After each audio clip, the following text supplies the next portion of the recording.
जय हिंद दोस्तों, वंदे मातरम। इस समय देश में सोशल मीडिया वेबसाइट ट्विटर के बारे में काफ़ी ज़्यादा बातें हो रही हैं। वो बातें हो भी क्यों?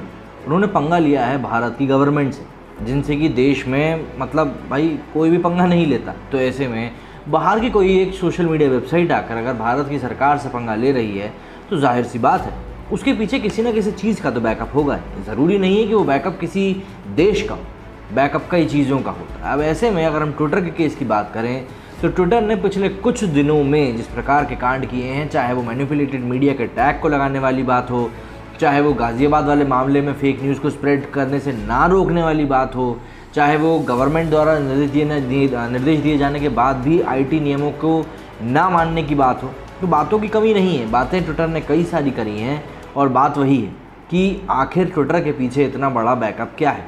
तो जितना मुझे समझ में आता है कि कोई भी एक वेबसाइट पावरफुल कब होती है, ऐसा नहीं है कि मैं कोई बहुत अच्छा कंटेंट बनाकर आपके सामने पेश कर दूंगा तो आप भैया मुझे बहुत पावरफुल मानने लगोगे। नहीं, पावरफुल कोई भी व्यक्ति बनता है, चाहे मैं हूँ, चाहे आप हो, चाहे हमारा देश हो, या फिर कोई भी माइक्रो ब्लॉगिंग वेबसाइट हो, वो पावरफुल बनती है यूज़र्स के कारण। कोई भी एक उपभोक्ता होता है, वो अगर किसी चीज़ को पसंद करता है तो वो कई लोगों को बोलता है कि भैया आप भी इसको इस्तेमाल करो। या फिर कोई भी एक वेबसाइट जिसके ऊपर कुछ गलत चीज़ें होती हैं, उसका भी प्रचार इसी तरीके से होता है कि यार उस पर देख वो चीज़ मिल जाएगी। तो ऐसे में वर्ड ऑफ माउथ पब्लिसिटी होती है और उस उक्त वेबसाइट की या उस उक्त प्रोडक्ट के यूज़र्स बढ़ते हैं।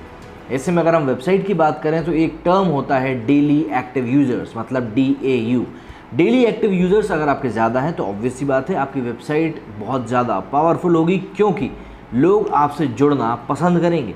अब इसको लेकर दैनिक भास्कर पर एक रिपोर्ट प्रकाशित हुई है जिसमें कि इस बारे में बहुत अच्छे से और बहुत तफ्तीश से बताया गया है। ट्विटर ने शुक्रवार को भारत के कानून और आईटी मंत्री रविशंकर प्रसाद का हैंडल 1 घंटे के लिए ब्लॉक कर दिया। इससे भारत सरकार और ट्विटर के बीच चल रहे विवाद में एक कड़ी और जुड़ गई है। यहाँ बड़े बड़े नेताओं और सरकारों से ट्विटर के टकराने और उसकी ताकत के बारे में हम आपको बताने वाले। फरवरी 2021 में किसान आंदोलन के दौरान सरकार ने कई अकाउंट्स को बंद करने का आदेश दिया था। ट्विटर ने बोलने की आज़ादी का हवाला देते हुए ये आदेश मानने से इनकार कर दिया। फरवरी में ही ट्विटर के फाउंडर जैक डॉर्सी ने किसान आंदोलन का समर्थन करने वाले ट्वीट्स को लाइक किया। सरकार के सूत्रों ने इस प्लेटफॉर्म की निष्पक्षता पर सवाल उठाए। किसान आंदोलन के दौरान 26 जनवरी को जुड़े प्रदर्शन से संबंधित टूलकिट विवाद में सरकार ने फार्मर्स जेनोसाइड हैशटैग से जुड़े 257 लिंक हटाने को कहा और 1178 को ब्लॉक करने को कहा, लेकिन ट्विटर ने अपने हिसाब से इसमें काम किया। 18 मई को बीजेपी प्रवक्ता संबित पात्रा ने एक स्क्रीनशॉट को कांग्रेस का टूलकिट बताकर ट्वीट किया। 20 मई को ट्विटर ने इसे मैनिपुलेटेड मीडिया का टैग लगा दिया। सरकार के कहने के बावजूद इसे हटाया नहीं गया। इसके बाद सरकार और सोशल मीडिया प्लेटफॉर्म में तनाव बढ़ गया। सरकार ने सोशल मीडिया पर पॉलिसी बनाई। पॉलिसी के तहत ट्विटर को काम करने के लिए कहा। पिछले हफ्ते आईटी मिनिस्ट्री से जुड़े संसदीय समिति के सामने ट्विटर के प्रतिनिधियों की पेशी हुई। इस पर ट्विटर के प्रतिनिधियों ने कहा कि हम अपनी पॉलिसी को फॉलो करते हैं। ट्विटर वेरीफाइड अकाउंट्स को ब्लू टिक देता है, लेकिन 5 जून को उसने भारतीय उपराष्ट्रपति वेंकैया नायडू के ऑफिशियल और पर्सनल दोनों हैंडल से ब्लू टिक हटा लिए। बीजेपी नेता सुरेश नाखौग ने कहा कि ये भारतीय संविधान पर हमला है, लेकिन ट्विटर ने तर्क दिया कि ये अकाउंट काफ़ी दिन से लॉगिन ही नहीं हुआ था। आरएसएस के बड़े नेता सुरेश जोशी, सुरेश सोनी और अरुण कुमार के ट्विटर हैंडल से भी ब्लू टिक को हटा दिया गया था। जनवरी 2021 में तत्कालीन अमेरिकी राष्ट्रपति डोनाल्ड ट्रंप के ट्विटर अकाउंट को ट्विटर ने हमेशा के लिए सस्पेंड कर दिया था। तब ट्विटर ने अपनी ब्लॉग पोस्ट में कहा था कि हमने ट्रंप को चेतावनी दी थी कि अगर वो ट्विटर की पॉलिसी को नज़रअंदाज कर ट्वीट करते हैं तो उनके खिलाफ सख्त कदम उठाए जाएंगे। हमने पहले भी कहा है कि किसी भी बड़े से बड़े नेता का अकाउंट हमारे नियमों से ऊपर नहीं है। पोस्ट में ट्विटर ने ट्रंप के दोनों ताज़ा ट्वीट भी डाले और उनका एनालिसिस भी लिखा, जो उनके अकाउंट के परमानेंट सस्पेंशन की बहुत बड़ी वजह बने। अब जाहिर सी बात है, ट्विटर 2006 में लॉन्च हुआ और 2007 से अरब के देशों में आंदोलन शुरू हुए। Bahrain, Yemen, Syria, Libya, Tunisia और मिस्र के लोगों ने सड़कों पर उतरकर अपनी सरकारों का विरोध शुरू किया। यहाँ तक कि मीडिया पर सरकारों का दबाव था और उस वक्त सरकारों के विरोध के बावजूद लोगों के लिए ट्विटर हथियार बन गया। मिस्र में 30 साल से सत्ता पर काबिज होस्नी मुबारक को वहाँ के लोग कुर्सी से उतारना चाहते थे।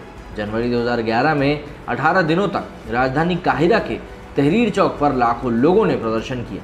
तब इस मामले पर हुए करीब 4 लाख ट्वीट ने दुनिया में खलबली मचा दी थी। प्रदर्शनकारियों ने लगातार ट्विटर का इस्तेमाल किया। मुबारक ने कई तरह से ट्विटर को रोकने की कोशिश करी, लेकिन ट्विटर ने उसकी एक नहीं सुनी। 1 जून 2021 को ट्विटर ने नाइजीरियाई राष्ट्रपति बुखारी का एक ट्वीट डिलीट कर दिया। बुखारी ने इसमें गृह युद्ध का जिक्र करते हुए विरोधियों पर निशाना साधा था। ट्विटर ने गाइडलाइन का उल्लंघन बताकर इसे हटा दिया था। इसके बाद नाइजीरिया के सरकार ने अपनी देश में ट्विटर को पूरी तरीके से बैन कर दिया, लेकिन ट्विटर ने बैन के बाद भी सरकार से समझौता नहीं किया। ट्विटर 11 मार्च 2006 को लॉन्च हुआ था। इसके बाद से इसकी लोकप्रियता लगातार बढ़ रही है। 2019 के बाद ट्विटर के यूज़र बेस में एक बड़ा उछाल देखने के लिए मिला था। 2020 तक ट्विटर के 18.6 करोड़ डेली एक्टिव यूज़र्स थे और इसने पहली तिमाही तक 19.2 करोड़ पार कर गए। अगली मंथली एक्टिव यूज़र्स की बात करें तो ये आंकड़ा 35 करोड़ के पार चला जाता है। भारत में ट्विटर के करीब 1.75 करोड़ डेली यूज़र्स मौजूद हैं और ये एक बहुत बड़ी बात है। साल 2020 में ट्विटर ने 27,000 करोड़ का रेवेन्यू भी जुटाया था। ये पिछले साल के मुकाबले 7.4% ज़्यादा था। ट्विटर अपने रेवेन्यू को 2 भागों में बांटता है। पहला विज्ञापनों से हुई कमाई और दूसरा लाइसेंसिंग और अन्य सेवाओं से हुई कमाई।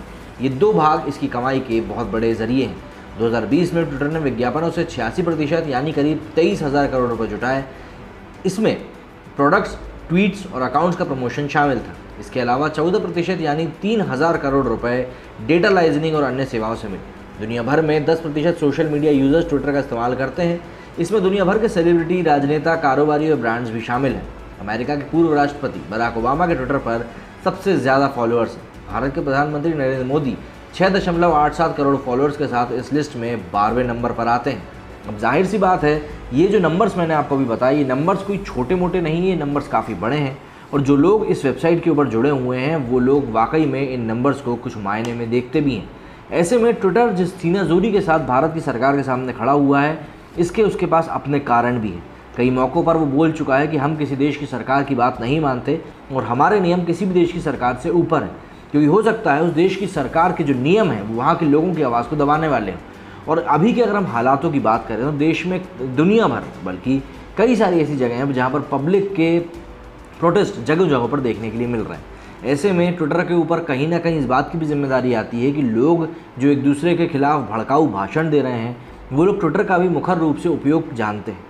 तो ऐसे में सबसे बड़ा सवाल यही खड़ा हो जाता है कि क्या ट्विटर सही तरीके से काम कर रहा है या नहीं कर रहा है। क्योंकि अगर ऐसा है कि ट्विटर सही तरीके से काम नहीं कर रहा है तो उसकी कार्यशैली के ऊपर कई सारे तरह के सवाल खड़े हो जाते हैं।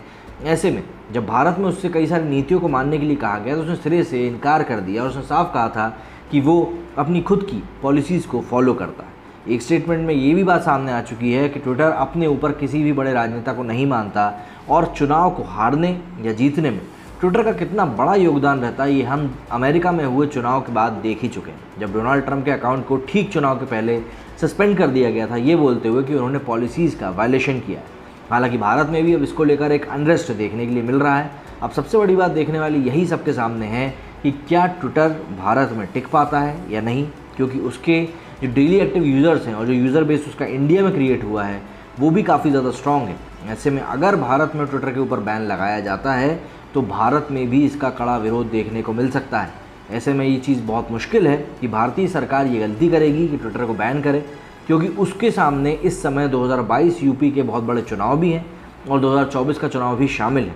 ऐसे में युवाओं को रोस्ट करना उनके लिए सही होगा नहीं, लेकिन फिर भी इसके ऊपर किसी न किसी तरीके से तो नकेल कसना बहुत ज़्यादा ज़रूरी है। आपके पास अगर कोई उपाय है तो आप मुझे बिल्कुल कमेंट सेक्शन में लिख के बताएं, क्योंकि आपकी राय मायने रखती है। मेरी इस वीडियो में फिलहाल इतना ही। जय हिंद, जय भारत।